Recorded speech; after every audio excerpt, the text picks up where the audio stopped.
மக்களுக்கும் என்னுடைய நெஞ்சார்ந்த நன்றிகளை இந்த நேரத்தில் தெரிவித்துக் கொள்கின்றேன். லெப்டினன்ட் ஜெனரல் நரசிம்மன் சார் அவர்கள் இன்னைக்கு சிறப்பு விருந்தினராக இந்த நிகழ்வுக்கு வந்திருக்கிறாங்க. மெட்ராஸ் ரெஜிமெண்ட்ல எங்க நீங்க இந்த வீடியோவை பார்த்தோமோ அந்த ரெஜிமெண்ட்டை சார்ந்தவங்க. மெட்ராஸ் ரெஜிமெண்ட் நான் கேட்டேன், ஐயா வார்க்கரை என்ன அப்படின்னு. ஒரு ரெஜிமெண்ட்டுக்கு ஒரு வார்க்கரை இருக்கும். அதுக்கு அவங்க சொன்னாங்க, வீர மெட்ராசி அடிக்கொள்ளு அடிக்கொள்ளு அடிக்கொள்ளு அப்படின்னா ஒரு மெட்ராஸ் ரெஜிமெண்ட் வார்க்கரை. நம்முடைய சோல்ஜர்ஸ் எல்லாம் ஒரு ஆபரேஷனுக்கு போறதுக்கு முன்னாடி that is how they charge themselves. அப்ப இப்பதான் சொன்னாங்க, எனக்கு இந்த வார்த்தையை கேட்கும் பொழுது ரிட்டையர் ஆனா கூட இன்னும் எனக்கு அந்த நிகழ்வுல இருப்பதை போல் இருக்கிறது. இன்னைக்கு லெப்டினன்ட் ஜெனரல் ஐயாவிற்கும் என்னுடைய வாழ்த்துக்களை வணக்கங்களை தெரிவித்துக் கொள்கிறேன். ஐயா வரதராஜன் அவர்கள் இன்னைக்கு சிறப்பு விருந்தினராக சென்னையிலிருந்து இங்க வந்திருக்கிறாங்க. மேஜர் முகுந்த் வரதராஜன் ஐயாவுடைய தந்தையார். இன்னைக்கு அமரன் திரைப்படம் வந்த பிறகு மேஜர் முகுந்த் வரதராஜன் அவர்கள் பட்டி தொட்டி எல்லாம் எல்லா வீடுகளுக்கும் போயிட்டாங்க. ஆனா தன்னுடைய மகனை இந்தியன் ஆர்மிக்கு கொடுத்து ஒரு வீரமரணம் அடைந்த பிறகு இன்னைக்கு வரதராஜன் ஐயா அவர்களும் அவருடைய துணைவியார் அவர்களும் அதே கம்பீரத்தோடு அவர்கள் வாழ்ந்து கொண்டிருக்கின்றார்கள். எல்லா இடத்துலையும் கூட நமக்கு ஒரு ரியல் டைம் இன்ஸ்பிரேஷனா இருக்கிறாங்க. ஐயா அவர்களையும் ஒரு நாள் உணவுக்கு ஒரு 2 மணி நேரம் சந்திப்பது என்னுடைய பாக்கியமாக கருதி ஒரு 2 மணி நேரம் ஒரு துணைவியார் ஐயாவோடு ஒரு 2 மணி நேரம் இருந்தது என்னுடைய வாழ்க்கையில மறக்க முடியாத ஒரு தருணங்க. நிறைய கேள்விகள் அன்னைக்கு உங்களுக்கு கேட்டேன். அந்த கேள்விகள் அந்த பதில்கள்லாம் ஒரு குழந்தைக்கு போகணும். எப்படி ஒரு மகன் நீங்க தைரியமா கொடுத்தீங்க, அந்த மகன் இறந்த பிறகு உங்களுடைய மனநிலை என்ன, இன்னைக்கு உங்க வாழ்க்கையில் என்ன பண்ணிட்டு இருக்கிறீங்க. அதனால் நீங்க எப்பொழுதுமே ஐயா போன்றவர்கள் நமக்கு எப்பொழுதும் ஒரு இலக்கணமாக நமக்கு இருக்கணும். ஐயாவுக்கும் என்னுடைய நெஞ்சார்ந்த வாழ்த்து நன்றிகளை தெரிவித்து, டாக்டர் ரனீஷ் அவர்கள் இந்த புத்தகத்தை பெற்றுக்கொள்வதற்கு சிறப்பு விருந்தினராக வந்திருக்கின்றார். டாக்டர் ரனீஷ் அவர்களுக்கும் என்னுடைய வாழ்த்துக்களை வணக்கங்களை தெரிவித்து, மிக முக்கியமாக இந்த புத்தகத்தை எழுதியவர் இந்த நிகழ்ச்சியினுடைய கதாநாயகனாக இருக்கக்கூடிய மேஜர் மதன்குமார் அவர்கள் MMK. இன்னைக்கு ஒரு பெரிய பிராண்டா தமிழ்நாட்டில் உருவாயிருக்கிறாங்க. இன்னைக்கு ஆபரேஷன் சிந்தூர் நடக்கும் பொழுது செய்தித்தாள்ல வந்தது ஒரு செய்தி, டிவியில வந்தது ஒரு செய்தி. ஆனா உண்மையான செய்தினா மேஜர் மதன்குமார் அவர்கள் பேசுவதுதான் நமக்கு உண்மையான செய்தி. அந்த யூடியூப்ல ரியல் டைம் கமெண்ட். எனக்கு தெரிஞ்ச அந்த சிந்தூர் டே 1 டே 2 24 மணி நேரமும் லைவ்ல இருந்தார். அந்த ஃபர்ஸ்ட் 2 நாள் பாத்தீங்கன்னா தொடர்ச்சி. ஏன்னா அந்த நேரத்துலதான் நம்முடைய எனிமி நிறைய ப்ரொபகண்டா பாட்ஸ் வச்சுக்கிட்டு தவறான ஒரு முன்னுதாரணத்தை உலக மீடியா சேனல்ல நம்முடைய ஆர்மியின் மீது, நம்முடைய சோல்ஜர்ஸ் மீது, நம்முடைய படை பரிவாரத்தின் மீது தவறான ஒரு செய்தியை இன்டர்நேஷனல் லெவல்ல கட்டமைக்க ஆரம்பிக்கும் பொழுது அது லோக்கல்லையும் பரவ ஆரம்பித்தது. மக்களுக்கு ஒரு சின்ன பயம் வர ஆரம்பித்தது.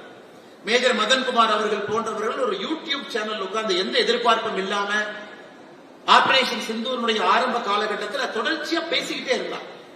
என்ன அம்யூனிஷன் யூஸ் பண்றோம், என்ன குண்டது, அந்த மோர்டார் எங்க இருந்து வருது, யாரு தயாரிக்கிறாங்க, எது மேட் இன் இந்தியா, பாகிஸ்தான் என்ன செய்யறாங்க, எப்படி தோற்று கொண்டிருக்கின்றார்கள், டர்க்கி சைனா எப்படி ஹெல்ப் பண்றாங்க, எப்படி நம்முடைய வீரர்கள் அதை உடைத்துக் கொண்டிருக்கின்றார்கள் என்று ரியல் டைம் ஒரு கமெண்ட்ரி கொடுத்து தமிழகத்தினுடைய எல்லா குடும்பத்துக்கும் இன்னைக்கு ஒரு சின்ன மகனாக இருக்கிறார்கள் நம்ம மேஜர் மதன்குமார் அவர்கள். காரணம், தேசியத்தை இந்த மண்ணில் சரியாக சொல்பவர்கள் ரொம்ப குறைவான மனிதர்கள் மட்டும்தான் இருக்கிறாங்க. அதனால் மேஜர் மதன்குமார் அவர்கள் இன்னைக்கு ஒரு புத்தகமாக நம் கண் முன்னால் இதை கொடுத்திருந்தாலும் கூட இன்னும் நிறைய புத்தகங்களும் நிறைய சேவையும் தமிழக மக்களுக்கு மேஜர் மதன்குமார் அவர்கள் மூலமாக தேவைப்படுகிறது. இதோடு நிற்காம இன்னைக்கு மேடையிலேயே அடுத்தது அறிமுகப்படுத்திட்டார். 35 எபிசோடு மெட்ராஸ் ரெஜிமெண்ட்ல எப்படி ட்ரைனிங்ல இருந்து எது நடக்குது, சோல்ஜர்ஸ் எப்படி உள்ள வாழ்றாங்க, அவங்க மனநிலை என்ன, எந்த ஸ்பிரிட்டோடு நம்முடைய நாட்டிற்கு சேவை செய்வதற்கு தயாராக இருக்கிறாங்க. ஒரு 35 எபிசோட் ஒரு சனி ஞாயிறும் வரும் பொழுது நிச்சயமா எத்தனையோ குழந்தைகளுக்கு இந்தியன் ஆர்மியை பற்றி, அவங்களுக்கு இன்னைக்கு ஒரு அக்னி வீரராக உள்ள. அதன் பிறகு மறுபடியும் இந்திரகுமார் குஜ்ரால் அவர்கள் பிரதமர் வரும் பொழுது மறுபடியும் கலாம் ஐயா அவங்ககிட்ட பேசிக்கிட்டே இருக்கிறாங்க. ஸ்ட்ராட்டஜிக் த்ரெட் பெர்செப்ஷன் எப்படி இருக்கு, என்ன செய்யணும். அடல் பிகாரி வாஜ்பேயி அவர்கள் நம்முடைய பிரதமராக 13 நாட்கள் வந்த பொழுது கலாம் ஐயாட்ட சொல்றாங்க, நம்ம பட்டாசு வெடிக்க தயாராகணும், பட்டாசு ரெடி பண்ணுங்க அப்படின்னு. மறுபடியும் வாஜ்பேயி அவர்கள் 13 நாட்களுக்கு பிறகு பிரதமர் நாற்காலியிலிருந்து இறங்கிய பிறகு மறுபடியும் பிரதமர்கள் மாறி மறுபடியும் வாஜ்பேயி அவர்கள் 13 மாதம் பிரதமராக வரும் பொழுது கலாம் ஐயாவுக்கு ஒரு கிளியர் டைரக்ஷன் கொடுக்கிறாங்க, நாம போக்ரான்ல இந்த அணுகுண்டு சோதனையை நடத்தியாக வேண்டும் என்று. ஏன்னா நம்ம அணுகுண்டு சோதனை நடத்துறதுக்கு முன்னாடி நாள் பாகிஸ்தான் ஒரு லாங் ரேஞ்ச் ஒரு கௌரி மிசைல் லான்ச் பண்ணி இந்தியாவுடைய இறையாண்மைக்கு ஒரு பெரிய பிரச்சனை ஏற்படுத்துறாங்க. அது உடனடியா தயாரிக்கணும், உடனடியா லான்ச் பண்ணணும், அமெரிக்காவுக்கு தெரியாம லான்ச் பண்ணணும். போக்ரான் மேல 2 சேட்டலைட் அமெரிக்காக்கார கொண்டு வந்து பொசிஷன் பண்ணிருக்கான். ஏன்னா நம்ம ஏதாச்சும் ஒரு சின்ன மூவ்மெண்ட் பண்ணாக்க உடனடியா நம்முடைய பிரைம் மினிஸ்டருடைய கையை முடக்குவதற்கான முயற்சியை அமெரிக்கா எடுக்கும் பொழுது கலாம் ஐயா யாருக்கும் தெரியாம எந்த கம்யூனிகேஷனுமே இல்லாம, ஏன்னா கம்யூனிகேஷனை இன்டர்செப்ட் பண்ணுவாங்க. அந்த போக்ரான் டெஸ்ட் நடக்குது. அப்ப அடல் பிகாரி வாஜ்பாய் அவர்கள் தன்னுடைய பிரைம் மினிஸ்டர் வீட்டில் உட்கார்ந்து இருக்கிறாங்க, பிரஜேஷ் மிஸ்ரா எல்லாரும் உட்கார்ந்து இருக்கிறாங்க. ஒரே ஒரு போன் கால் வருது. அதை வாஜ்பாய் அவர்கள் எடுக்கும் பொழுது கலாம் ஐயா சொல்றாங்க, ஆபரேஷன் சக்சஸ் என்று சொல்லுகின்றார். எதற்காக நான் சொல்றேன்னாங்க, இன்னைக்கு நாம் இவ்வளவு தூரம் வந்திருக்கோம் அப்படின்னா இது பல மனிதர்களுடைய கடுமையான உழைப்பு காலமாக இந்திரா காந்தி அம்மா அவர்கள் ஆரம்பித்து மிக முக்கியமாக அடல் பிகாரி வாஜ்பாய் அவர்கள் எந்த ரிஸ்கா இருந்தாலும் நம்ம எடுத்துக்கிறோம். அதன் பிறகு அமெரிக்கா நம்ம மீது பொருளாதார தடையை போட்ட பொழுது கூட அதையெல்லாம் தாண்டி நம்ம துணை இருக்கோம்னா நம்முடைய ஏபிஜே அப்துல் கலாம் ஐயாவை நாம் மறக்க கூடாது என்பதற்காகத்தான் இவ்வளவு பெரிய சரித்திரத்தை நான் சொல்றேன். 1980 ஆரம்பிச்சு 98 வரை தன்னுடைய வாழ்க்கையை இந்த பகுதியில கொண்டு வந்தார். அதனால் கலாம் ஐயா அவர்கள் அதனாலதான் இந்த புத்தகத்துக்கு யாரு முன்னுரை எழுதியிருக்காங்க அப்படின்னு பாத்தீங்கன்னாகவே டாக்டர் ஏபிஜே அப்துல் கலாம் இன்டர்நேஷனலுடைய சேர்பர்சன் டாக்டர் ஏபிஜே ஐஎம் நசீமா மரக்கையர் அவங்க இந்த புத்தகத்துக்கு முன்னுரை எழுதியிருக்கிறாங்க. அதனால ஒரு கலாம் ஐயா குடும்பத்திலிருந்து ஆபரேஷன் சிந்தூர் அன்டோல்ட் ஸ்டோரி இந்த புத்தகத்துக்கு முன்னுரை எழுதியது இதைவிட சிறப்பு என்று நான் சொல்ல முடியாது. இதைவிட சிறப்பாக எதுவும் இருக்க முடியாது. அப்படிப்பட்ட ஒரு சிறப்பு கலாம் ஐயா குடும்பத்திலிருந்து முன்னுரை எழுதியிருக்கிறாங்க. அதே போல உங்களுக்கு தெரியும், இந்தியாவை பொறுத்தவரை ஒரு காலகட்டத்தில் நாம் ஒரு எக்கனாமிக் பவர் ஹவுஸ் கிடையாது. இன்னைக்கு நம்ம சண்டை போட்டிருக்கோம், பாகிஸ்தானோட ஆபரேஷன் சிந்தூர் சண்டை போட்டிருக்கோம்னா சாதாரணமா போடலீங்க. நம்ம கிட்ட அவ்வளவு பொருளாதார வலிமை நம்ம கிட்ட இருக்கு. இன்னைக்கு ஆபரேஷன் சிந்தூர் பாத்தீங்கன்னா இந்தியாவிற்கு மொத்த செலவு மட்டுமே அசெட் ரீப்ளேஸ்மெண்ட் நம்ம செய்த மொத்த செலவு இன்னைக்கு ஆய்வறிக்கை என்ன சொல்லுதுன்னா $408 மில்லியன் நம்ம செலவு பண்ணிருக்கோம் ஆபரேஷன் சிந்தூர். இன்னைக்கு இந்தியா $4.1 ட்ரில்லியன் அந்த அளவுக்கு பொருளாதாரத்துல பெரிய நாடு. நம்முடைய டிஃபென்ஸ் பட்ஜெட்ல ஃபுல்லி 4-7% ஆபரேஷன் சிந்தூருக்கு செலவு பண்ணிருக்கோம். எதற்காக இதை சொல்றாங்க, ஒரு நாடு பொருளாதாரத்துல மேலே சென்றாலும் மட்டும்தான் நம்முடைய ஆர்ம்டு போர்சஸ்க்கு அந்த நாடு துணை இருக்க முடியும். அவங்களுக்கு என்ன தேவையோ கொடுக்க முடியும், தேவைக்கு அதிகமாகவும் கொடுக்க முடியும். எதை பற்றி யோசிக்காம எவ்வளவு பெரிய யுத்தமாக இருந்தாலும் கூட அதை செய்ய முடியும். அந்த அளவுக்கு பொருளாதார வளர்ச்சி இன்னைக்கு நம்முடைய நாடு பார்த்திருக்கு. இன்னைக்கு நாம $4.1 ட்ரில்லியன் பொருளாதார வளர்ச்சி இருக்கும். இதே பாகிஸ்தான் பாத்தீங்கன்னா மொத்த பொருளாதாரம் எவ்வளவு பாத்தீங்கன்னா $375 பில்லியன். அது ரிலையன்ஸ் இண்டஸ்ட்ரீஸினுடைய மொத்த மார்க்கெட் கேபிடலைசேஷனோட அளவுதான் இன்னைக்கு பாகிஸ்தானுடைய மொத்த பொருளாதாரம். ஆனால் நமக்கும் பாகிஸ்தானுக்கும் எந்த ஒரு காரணத்திற்கும் ஒரு 25 பைசா நாணய காசும் 500 ரூபாய் நோட்டும் பக்கத்துல வச்சதுக்கு சம்பந்தம். ஆனாலும் பாகிஸ்தான் இன்னைக்கு ஒரு தனி நாடு கிடையாது. ஆபரேஷன் சிந்தூரை பொறுத்தவரை பயன்படுத்தக்கூடிய விமானங்கள் சைனாவில இருந்து வாங்குறாங்க, பயன்படுத்தக்கூடிய ட்ரோன்கள் டர்க்கியில இருந்து வாங்குறாங்க. இன்னைக்கு சைனாவோ டர்க்கியோ இந்த புத்தகத்துல மேஜர் மதன் அவர்கள் எழுதியிருக்கிறாங்க, டர்க்கியோ சைனாவோ அவங்க தயாரிச்ச பொருள் எல்லாம் அது வெடிக்குதா வெடிக்கலையான பாகிஸ்தான் மூலமா சோதனை ஓட்டம் போடுவதற்காக தான் அவங்க பாகிஸ்தானை பயன்படுத்துறாங்க. 25 பைசா நாணயம் ஒரு பக்கமும் 500 ரூபாய் நோட்டு ஒரு பக்கமும், அப்படித்தான் அந்த சண்டை. ஆனாலும் நாம் பாகிஸ்தானுக்கு ஏற்படுத்தியிருக்கக்கூடிய சேதத்தை நீங்க பாத்தீங்கன்னா எந்த அளவுக்கு நாம் பாகிஸ்தானுக்கு சேதத்தை ஏற்படுத்தியிருக்கோம்னா கிட்டத்தட்ட $1.5 பில்லியன் பாகிஸ்தானுக்கு டோட்டலா நம்ம சேதத்தை ஏற்படுத்தியிருக்கோம். இன்றைய மதிப்பின்படி 14,500 கோடி ரூபாய் பாகிஸ்தானுக்கு ஏற்பட்டிருக்கக்கூடிய சேதம். அவங்களோட இன்ஃப்ராஸ்ட்ரக்சர் டேமேஜா இருக்கலாம், தளவாடங்கள் திரும்ப ரீப்ளேஸ்மெண்டா இருக்கலாம், ஃபைட்டர் ஜெட்ஸ் கீழே விழுந்ததா இருக்கலாம், அவங்களுடைய பேஸ் டேமேஜா இருக்கலாம். இந்தியாவுக்கான மொத்த செலவு $408 மில்லியன் என்று ஆய்வறிக்கை சொல்லுகிறது. பாகிஸ்தானுக்கான மொத்த செலவு $1.5 பில்லியன். எந்த அளவுக்கு நாம் வளர்ந்திருக்கிறோம். மேஜர் மதன்குமார் அவங்க சொல்றாங்க, இன்னைக்கு இந்த கினட்டிக் ரெஸ்பான்ஸ்ல, அதாவது ஒரு எனிமிக்கு நாம் கொடுக்கக்கூடிய பதில் என்பது ஒரு அறைக்கு இல்ல, ஒரு அறைக்கு 4 அறை கொடுத்திருக்கின்றோம். ஏன்னா அடுத்த முறை இது போன்ற ஒரு விபரீதமான விளையாட்டுல அவங்க இறங்கக்கூடாது என்பதற்காக கினட்டிக் ரெஸ்பான்ஸ் அப்படிங்கிறாங்க. அதையும் மேஜர் மதன் அவர்கள் மிக சிறப்பாக சொல்லி இருக்கின்றார்கள். ஓரடிக்கு ஓரடி திரும்பி வருவான், ஓரடிக்கு 2 அடி திரும்பி வரலாம். ஆனா ஓரடிக்கு 4 அடி கொடுத்ததன் மூலமாக இன்னொரு முறை பாகிஸ்தான் இதை முயற்சி செய்தால் விபரீதம் மிக மோசமாக இருக்கும் என்பதற்கான நம்முடைய ஆபரேஷன் சிந்தூரினுடைய டோட்டல் ஆக்ஷன் பிளான் அந்த மாதிரி இருந்திருக்கு. அதே நேரத்தில் இன்னும் ஒரு படி மேல போனீங்கன்னா இந்த ஆபரேஷன் சிந்தூர்ல இதையும் மேஜர் மதன் அவர்கள் மிகச் சிறப்பாக இதை கொண்டு வந்திருக்கின்றார்கள். நம்ம யூஸ் பண்ண ராணுவ தளவாடங்கள் எல்லாமே மேட் இன் இந்தியா, எல்லாமே நம்முடைய உள்நாட்டு உற்பத்தி. ஏபிஜே அப்துல் கலாம் ஐயாவை போன்றவர்கள் DRDOல அவங்க போட்ட அந்த பவுண்டேஷனல் டாக்டரின் இன்னைக்கு நாம சொந்தமா நம்முடைய தளவாடங்களை உற்பத்தி செய்யும் அளவுக்கு வந்திருக்கின்றோம். நீங்க பாருங்க, நம்முடைய மோடி அவர்கள் இந்த நாட்டினுடைய பிரதமராக பொறுப்பேற்ற பிறகு ஒரு ரெசல்யூட்டான ஒரு டிஃபென்ஸ். நம்முடைய பிரதமர் மோடி அவர்களை பொறுத்தவரை இன்னைக்கு பிரைம் மினிஸ்டரா இருக்கிறவங்க 2014 இருந்து நாட்டினுடைய செக்யூரிட்டி காம்ப்ரமைஸுக்கு எந்த இடத்திலும் கூட எங்கேயும் ஒரு சின்ன இடம் கூட கொடுக்கல. அது ஒரு இடத்தையும் அங்கே நடக்கும் பொழுது உடனுக்குடனாக பதிலடி. இன்னைக்கு 2022 financial year 2022 total Indian defence industry export பாருங்க 12,000 கோடி, 23 15,000 கோடி, 24 21,000 கோடி, 25 23,000 கோடி, அப்படியே வளருது. ஆனா ஆபரேஷன் சிந்தூருக்கு பிறகு நம்முடைய டிஃபென்ஸ் இண்டஸ்ட்ரி பாத்தீங்கன்னா 23,000 கோடியிலிருந்து 38,000 கோடிக்கு போகுது. ஏன்னா ஆபரேஷன் சிந்தூர்ல எல்லாத்தையும் பார்த்துட்டாங்க. நம்முடைய ராணுவ தளவாடங்களை உலக நாடுகள் பார்த்துட்டாங்க. இன்னைக்கு நம்முடைய பிரம்மோஸ் வியட்நாம் வாங்குறாங்க, இந்தோனேஷியா வாங்குறாங்க. ஆகாஷ் ஏர் டிஃபென்ஸ் சிஸ்டம் கிட்டத்தட்ட 95% இன்டரப்ஷன் ரேட், அத பல சமய சவுத் அமெரிக்கன் கண்ட்ரீஸ் அதை வாங்குறாங்க. அதே போல loitering முனிஷன், நேத்ராவுடைய airborne early warning system பல நாடுகள் நம்ம கிட்ட பேச்சுவார்த்தை பண்றாங்க. ஆபரேஷன் சிந்தூர்ல நாம் எதிரிக்கு நாம் பதிலடி மட்டும் கொடுக்கல, நம்ம நாட்டினுடைய ராணுவ தளவாட உற்பத்தியினுடைய திறன், குவாலிட்டி ஆஃப் இன்ஃப்ரா எந்த அளவுக்கு நாம வச்சிருக்கோம், அதையும் கூட உலக நாடுகளுக்கு இன்னைக்கு ஒரு சிம்ம சொப்பனமாக நம்முடைய நாடு மாறி இருக்கிறது என்பதையும் கூட இந்த புத்தகத்துல தான். இந்த புத்தகத்தில் எனக்கு பிடிச்சதுங்க, இட்ஸ் a complete compendium. என்னைக்கு பெகல்காம்ல ஆரம்பிச்சது, ஏன் நடந்தது, அந்த ரெசிஸ்டன்ஸ் ஃப்ரண்ட் யாரு, லஷ்கர்-இ தொய்பால இருந்து ஏன் அதை செஞ்சான், அவனுடைய நோக்கம் என்ன, அங்கிருந்து ஆரம்பிச்சு ஏன் ஆபரேஷன் சிந்தூர் செஞ்ச முதல் நாள் என்ன நடந்தது, நம்முடைய தாக்குதல் என்ன, பாகிஸ்தான் ரெஸ்பான்ஸ் என்ன, இரண்டாவது நாள், மூன்றாவது நாள், 13 நாட்கள் போறாங்க. அதன் பிறகு phase 2 வர்றாங்க. அதன் பிறகு நம்முடைய ராணுவ தளவாட உற்பத்தி அந்த மையங்களை சுட்டிக்காட்டி மேஜர் மதன் அவர்கள் இருக்கின்றார். அதனாலதான் நான் சொன்னேன், இது ஒரு கம்ப்ளீட் புக் என்று சொன்னேன். எல்லா விஷயங்களையும் கூட முழுமையாக அதில் எழுதியிருக்கிறார். அதே நேரத்தில் எனக்கு ரொம்ப ஆச்சரியமான விஷயம், இந்த புத்தகத்தில் மேஜர் மதன் அவர்கள் குறிப்பிட்டிருக்கக்கூடிய சில விஷயங்கள். சாப்டர் 1 30ஆம் பக்கத்துல pulse of a wounded nation சொல்றாங்க. எப்படி பெகல்காம் நடந்து அப்பாவி பொதுமக்கள் பெகல்காம்ல இறந்தாங்களோ, எங்க அப்பாவி பொதுமக்கள் எல்லோரும் புகைப்படங்கள் இங்க இருக்கு. ஆபரேஷன் சிந்தூர்ல நமக்காக உயிர் நீத்த வீரர்களுடைய புகைப்படம் எல்லாம் அஞ்சலி செலுத்தி இங்க இருக்கின்றோம்.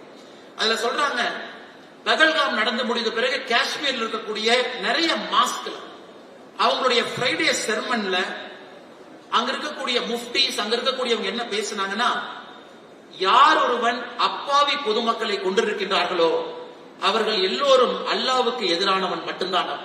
அதனால காஷ்மீர்ல அப்பாவி பொதுமக்களை கொன்றுவிட்டு ஜிஹாத் என்று சொன்னால் நாங்கள் இதை ஏற்றுக்கொள்ள மாட்டோம், இதற்கு பழி தீர்க்க வேண்டும் என்று காஷ்மீர்ல எத்தனையோ மசூதியில அவர்கள் பேசியதையும் கூட நம்முடைய மேஜர் மதன் அவர்கள் இந்த புத்தகத்துல சுட்டி காட்டியிருக்கின்றார். லால் சவுக்ல ஒரு banner, our guest were killed, Kashmir is wounded, do justice, punish the killers. அவங்க இந்திய அரசு கிட்ட சொல்றாங்க, எங்களுடைய உள்ளே வந்த விருந்தினர்களை கொண்டிருக்கின்றார்கள், உடனடியாக அதற்கு பழி தீர்க்க வேண்டும் என்று. இல்ல இன்னொரு ஆச்சரியமான விஷயம், மேஜர் மதன் அவர்களை பொறுத்தவரை இந்த புத்தகத்துல ராமாயண மகாபாரதத்தை ஒரு தீமா இந்த புத்தகம் முழுவதுமே கொண்டு போறாங்க. ராமாயணம், மகாபாரதம், நம்முடைய அர்த்த சாஸ்திரம், கௌட்டில்யா அவர்கள் சொல்லி இருப்பது எல்லாத்திலுமே பிளானிங், ஸ்ட்ராட்டஜிக் டிஃபென்ஸ், அது எப்படி இன்னைக்கு இந்தியன் ஆர்மி தன்னுடைய டாக்டரின்குள்ள கொண்டு வருது. இன்னைக்கு ப்ராஜெக்ட் உத்பவ், இந்தியன் ஆர்மி அர்த்த சாஸ்திரம் இருக்கக்கூடிய நல்ல நல்ல விஷயங்களை லீடர்ஷிப் ட்ரைனிங் குள்ள கொண்டு வர்றாங்க. இவ்வளவு விவரமாக ஒரு புத்தகத்தை ஒரு மனிதன் சொல்லி இருக்க முடியும் என்றால் இந்த புத்தகத்துல நம்முடைய மேஜர் மதன் அவர்கள் சொல்லி இருக்கக்கூடிய ஆபரேஷன் சிந்தூர் தி அன்டோல்ட் ஸ்டோரி. அதனால் இளைஞர் பெருமக்கள் யார் இங்க இருக்கிறீங்களோ நிச்சயமா இந்த புத்தகத்தை நீங்க படிக்கணும். ஏதோ ஒரு இடத்துல உங்களுக்கு ஒரு உத்வேகம் கிடைக்கும். ஒண்ணு, நம்ம ஆர்மியில சேரலினா கூட ஆர்மியை பெட்டரா புரிஞ்சுக்கும், அண்டர்ஸ்டாண்ட் பண்ணிக்கும். அவங்க நமக்காக என்ன வேலை செய்யறாங்கிற முழு புரிதல் நமக்கு வரும். ஆர்மியை சுற்றி இருக்கக்கூடிய ஈகோ சிஸ்டம், டிஃபென்ஸ் இண்டஸ்ட்ரியில இருந்து தளவாடத்திலிருந்து ஏன் செய்யறாங்க நமக்கு தெரியும். பொலிட்டிக்கல் ரெஸ்பான்சஸ், இன்னைக்கு அரசியலை பொறுத்தவரை ஆளும் கட்சினா சரி, எதிர்கட்சினா தவறு அப்படின்னு இருக்கக்கூடிய காலகட்டத்தில் பொலிட்டிக்கலா ஏன் இந்த ரெஸ்பான்ஸ் எடுக்கிறாங்க, எதற்காக மோடி அவர்கள் ஒரு பிரதம மந்திரியாக இந்த ரெஸ்பான்ஸ் எடுத்தாங்க, எதற்காக ஆர்மி ஜெனரல்ஸ் அந்த டாக்டிக்ஸ் ஸ்ட்ராட்டஜியை ஃபாலோ பண்ணாங்க, எதற்காக இந்தியன் ஆர்மி ஒரு கிரீடோட ஒரு மோட்டோவோட ஃபைட் பண்றாங்க, இது அனைத்தையும் கூட இந்த புத்தகத்தில் இருக்கு. பொலிட்டிக்கல் ரெஸ்பான்ஸ், ஆர்மி லீடர்ஷிப்பினுடைய கரேஜ், கீழே இருக்கக்கூடிய ஒரு சோல்ஜர்ஸும் உணர்வு மிக்கவராக நம்ம நாட்டுக்காக போராடியதை எல்லாம் துல்லியமாக படம் பிடித்திருக்கக்கூடிய மேஜர் மதன் அவர்களுக்கு என்னுடைய சிறப்பு நன்றிகளை தெரிவித்து, அடுத்து என்னுடைய பேச்சினுடைய கடைசி 2-3 நிமிஷத்துக்கு வரணும் அப்படின்னாங்க. இன்னைக்கு நமக்கு ஆர்மி ஜெனரல்ஸ், நம்ம லெப்டினன்ட் ஜெனரல் சாரை பத்தி சொல்றோம், லெப்டினன்ட், கேப்டன், மேஜர், மேல போயிட்டே இருப்போம். Lieutenant colonel, brigadier, lieutenant general, major general வரைக்கும் நம்ம போறோம். இன்னைக்கு நம்ம 3 போர்சஸ்க்கும் கூட ஒரு கமாண்டா நம்ம ஒருத்தரை கொண்டு வந்திருக்கோம். அதுக்கு ஒரு சீனியர் ஆபீசர் இருக்காங்க. இன்னைக்கு ஆர்மியை பொறுத்தவரை மேலே செல்லக்கூடிய தலைவர்கள் ரொம்ப இன்டெலிஜென்டா, ரொம்ப ரெஸ்பான்சிவா, பேட்டில் ஃபீல்ட் டாக்டிக்ஸ் முழுமையா தெரிஞ்சவங்க எல்லாம் நம்மளுடைய ஆர்மிக்கு தேவைப்படுறாங்க. அதனால எத்தனையோ யங்ஸ்டர்ஸ் இங்க இருக்கு. இது ஒரு அற்புதமான கெரியரா நீங்க கன்சிடர் பண்ணணும். ஒரு ஆர்மியில நீங்க ஒரு ஆபீசரா, ஒரு சோல்ஜரா நீங்க போறது ஒரு மிகப்பெரிய ஒரு கெரியர் ஆப்பர்ச்சுனிட்டியா உங்களுக்கு இருக்கும். ஏன்னா ஜென்சி பாத்தீங்கன்னா இந்தியால மட்டுமே, ஜென்சிங்கிறது நம்ம எல்லாருமே ஜென்சின்னு சாதாரணமா சொல்லிடுறோம். ஜென்சி யார் அப்படின்னு கேட்டீங்கன்னா, இந்தியாவை பொறுத்தவரை நம்ம ஜென்சிங்கிற வார்த்தைக்கு பெருசா மரியாதை இல்லை. காரணம், இளைஞர்கள் தான் நம்ம சொல்றோம். இது அமெரிக்காவை பொறுத்த வரைக்கும் ஜென்சி 1996 இருந்து 2013-14 வரை யாரு பிறந்தாங்களோ அவங்கள ஜென்சின்றோம். 2013-14 இருந்து 2025 வரைக்கும் யாரு பிறந்தாங்களோ அவங்கள ஜென் ஆல்பா. 2026 இருந்து யார் பிறந்திருக்காங்களோ அவங்க ஜென் பீட்டா. ஜென் பீட்டா வந்துருச்சுங்க, அடுத்து வந்துட்டாங்க. இப்ப நிறைய பேருக்கு நம்ம பேசினாவே, ஆனா நான் ஜென்சி, என்கிட்ட வேற மாதிரி பேசுங்க அப்படின்னு நம்ம இளைஞர்கள் சொல்றதை நான் பல இடத்துல கவனிக்கிறேன். இன்னைக்கு குறிப்பா ஜென்சி டு சோல்ஜர்னு சொல்றாங்க. ஜென்சி உங்களுக்கு ஒரு பெரிய பர்பஸ் வேணும். இன்னைக்கு லைஃப்ல உங்களுக்கு ஒரு பெரிய பர்பஸ் நீங்க தேடிட்டு இருக்கீங்க, நமக்கு நல்லா தெரியும். ஒரு மனிதனாக, ஒரு ஆளுமையாக ஒரு மாற்றத்தை கொடுக்க வேண்டும் என்று ஜென்சி விரும்புறீங்க. ஒரு பர்பஸ் உங்களுக்கு வேணும்னா uniform gives you the highest purpose. அதை விட ஒரு ஹையஸ்ட் பர்பஸ் எதுவுமே உங்களுக்கு இல்ல. காரணம், உங்க ஈகோவை தாண்டி இன்னொரு விஷயத்துக்காக நீங்க களத்தில் நிற்கிறீங்க. சோ மேடையில் இருக்கிறவங்க எல்லாம் எல்லோருமே ஒரு விதத்துல யூனிஃபார்ம் போட்டவங்க. அதனால ஜென்சி இன்னைக்கு நீங்க சோல்ஜராகவோ அல்லது உள்ள நீங்க ஒரு லீடராகவோ இந்தியன் ஆர்மிக்கு நீங்க போகணும் அப்படின்னா, நீங்க இன்னைக்கு யூனிஃபார்ம் சர்வீசஸ் ஒரு கிரெடிபிள் ஆப்ஷனா நீங்க பார்க்கணும். அதுல நீங்க சர்வ் பண்ண போகணும். மேஜர் மதன் அவர்கள் ஒரு சிறந்த உதாரணம். 2003 இந்தியன் ஆர்மிக்குள்ள போறாங்க, இஎம்இ உள்ள போறாங்க. 2009 6 வருஷம் தான் இருக்கிறாங்க. 2003, 4, 5, 6, 7, 8, 9 7 வருஷம் இருக்கிறாங்க. 7 வருஷம் இருந்ததுக்கு அப்புறம் அவர் ஆர்மியை மறந்துடல. அவர் யூனிஃபார்மை கழட்டிட்டு குட் பை சொல்லீங்க.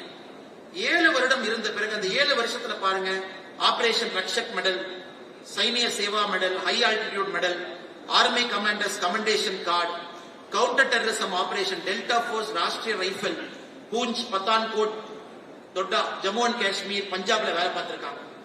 அதன் பிறகு வெளியே வந்த பிறகு XLRI போறாங்க, MBA படிக்கிறாங்க. ஜம்ஷத்பூர்ல போய் ஸ்டடி பிரேக் எடுத்து XLRI MBA படிச்சுட்டு பெரிய பெரிய நிறுவனத்துக்கெல்லாம் வேலை பார்க்கறாங்க. Coca Cola, Nestle, Mars chocolate, Varun beverage எல்லாம்.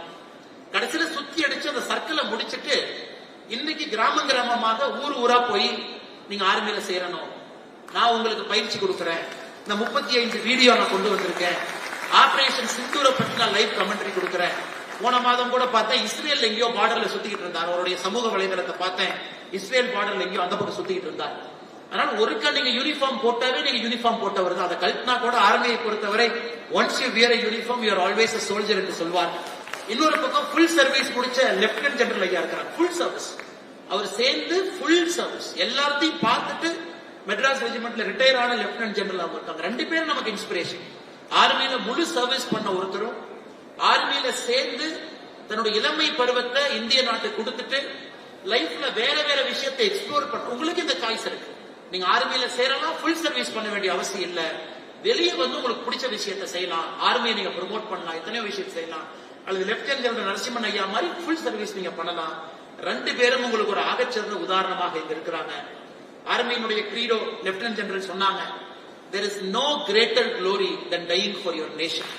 மேஜர் முகுந்த் வரதராஜன் அவர்களுக்கு கருத்து, ஒரு ஹையஸ்ட் குளோரி இந்த நாட்டிற்காக தன்னுடைய உயிரை விடுவது. இன்னைக்கு அது படமாக வந்த பிறகு அதை தத்ரூபமாக பார்ப்பதற்கு ஒரு வாய்ப்பு. நமக்கு தெரியும் எந்த அளவுக்கு அந்த மனுஷன் அந்த ராஷ்டிரிய ரைபிள்ஸ்ல பல இடத்துல போராட்டத்தின் பொழுது உயிரை துச்சமாக மடிச்சு பணி செய்தாருன்னு. ஆனால் சில பேருக்கு அந்த வாய்ப்பும் கிடைக்கும். பாரத அன்னைக்காக, இந்த நாட்டிற்காக நம்முடைய ரத்தத்தை கொடுப்பதற்கு அந்த வாய்ப்பும் சில பேருக்கு கிடைக்கும். எத்தனையோ பேருக்கு இந்த நாட்டை முழுமையாக சேவை செய்வதற்கு ஒரு வாய்ப்பு கிடைக்கும்.